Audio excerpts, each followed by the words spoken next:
Hello mga ka-planet! Welcome back to my channel. Okay, for today's video naman po, ay tuturo ko naman po sa inyo kung paano po i-cash out yung laman ng ating mga unverified na Shopee account. Okay, so without further ado, let's get started. Okay, yung una po ninyong gagawin ay pumunta sa inyong mga Google Play Store para i-install ang Maya Business. So magkaiba po yung Maya Business sa Maya. Okay, kapag na-install na ang inyong mga Maya Business, i-click lamang po ang register, gaya ng nakikita po ninyo. And then, i-click nyo lamang po yung start para mag-register sa inyong mga account. Paalala lamang po na kapag meron po kayong Maya account, ay ibahin nyo po yung cellphone number na ginamit ninyo sa pag-register sa inyong Maya account sa Maya Business. Kasi dapat po magkaiba po yung cellphone number na i-register ninyo sa Maya Business. Magkaiba po kasi ang Maya Business sa Maya. Okay, kapag ginamit po ninyo ang inyong mga cellphone number sa pag-register sa inyong mga Maya account dito sa Maya Business, ay hindi po siya magpo-proceed or hindi po siya tatanggapin ni Maya Business. Kaya dapat gumamit po kayo ng ibang cellphone number po. Okay, balik po tayo dun sa Maya Business Registration po, ano?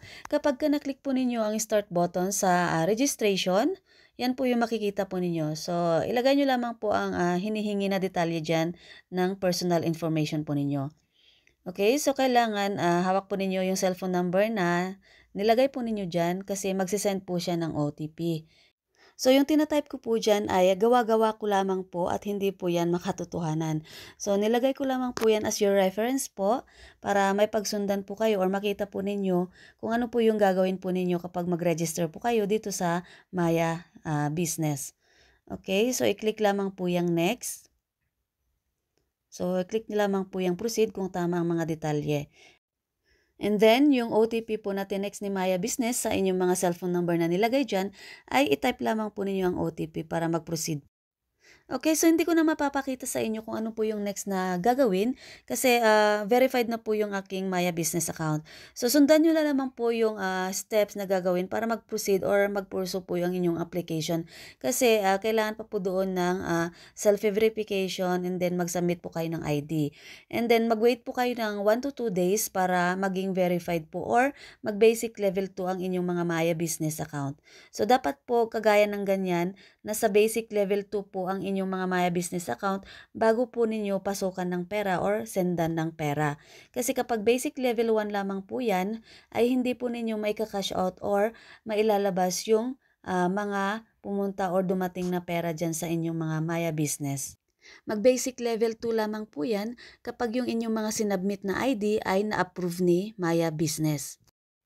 And then kapag nag-basic level 2 na po ang inyong mga Maya Business, kukunin na po ninyo ang inyong mga Maya QR para ito yung gagamiting QR pag nag-cash out po kayo ng inyong mga unverified na Shopee account. Okay, so i-click nyo lamang po yung more para makita yung Maya QR.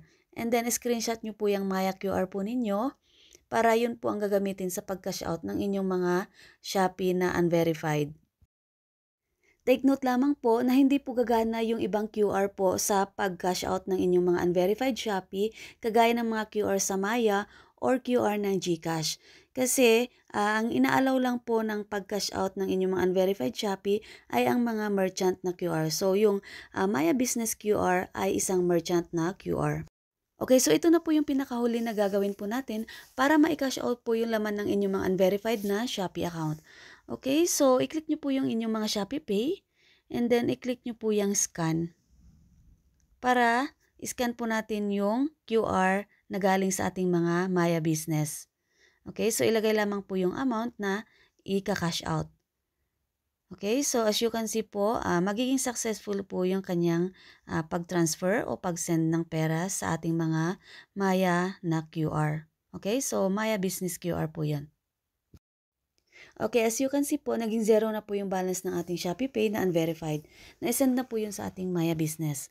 Okay, from Maya Business naman po, pwede nyo na pong ilipat yung na-transfer nyo pong pera sa GCash or any bank transfer.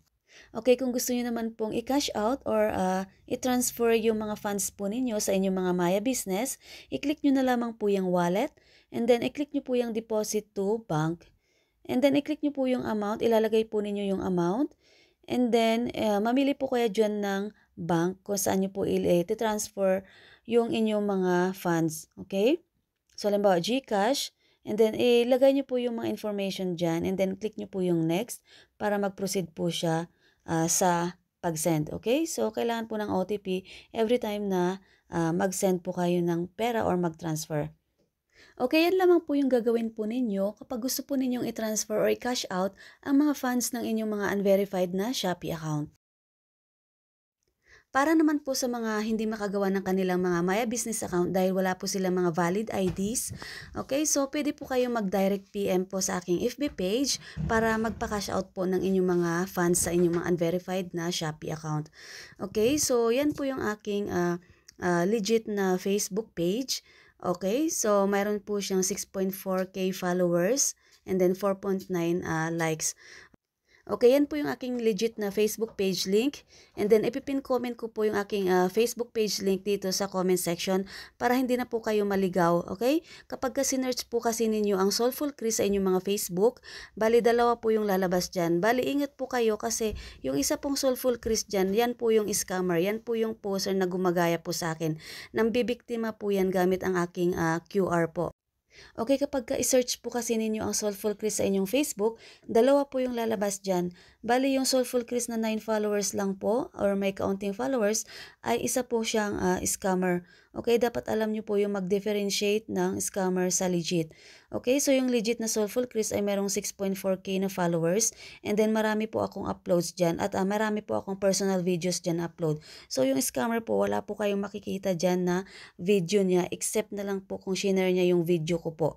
Okay, so usually yung profile pic niya, in-screenshot niya lang yan, ginaya niya sa aking profile pic. Kaya hindi na po ako nagpalit ng profile pic kasi ginagaya niya po kung ano po yung profile pic ko. So kaya yung legit na Facebook page link ko ay nasa comment section, nakapin po. Kailangan yun na lang po ang pindutin po ninyo para ma-direct po kayo na mapunta sa aking legit na Facebook page link at doon po makipag-transact. Dahil kung kayo po ay na-scam ng tao na ito na nagpapanggap na ako, ay hindi ko na po papanagutan po ang na-scam niya sa inyo. Okay, aside from nagpapa-cash out po ako ng mga unverified Shopee account, nagpapa-cash out din po ako ng unverified GCash account. Okay, para sa mga gustong mag-avail po ng service ko, ay direct PM nyo na lamang po ako sa aking legit na Facebook page link. Okay, so hanggang dito na lamang po ang video ko na ito at sana po nakatulong po ako sa inyo. Okay, so thank you so much for watching everyone. See you on my next video. Bye!